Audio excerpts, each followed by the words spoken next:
అనకాపల్లి జిల్లా పరవాడ ఫార్మా సెజ్లోని Synergene active ingredients factory ప్రమాదంలో మృతుల సంఖ్య పెరుగుతోంది.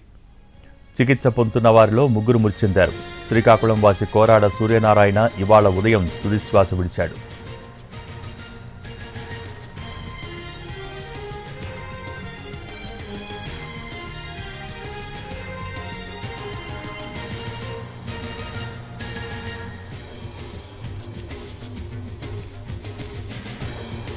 అనకాపల్లి జిల్లా పరవాడ ఫార్మాసెజ్లోని సినర్జిన్ యాక్టివ్ ఇంగ్రీడియంట్స్ ఫ్యాక్టరీ ప్రమాదంలో మృతుల సంఖ్య పెరుగుతోంది.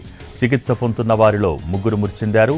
శ్రీకాకుళం వాసి కోరాడ సూర్యనారాయణ ఇవాళ ఉదయం తుదిశ్వాస విడిచాడు.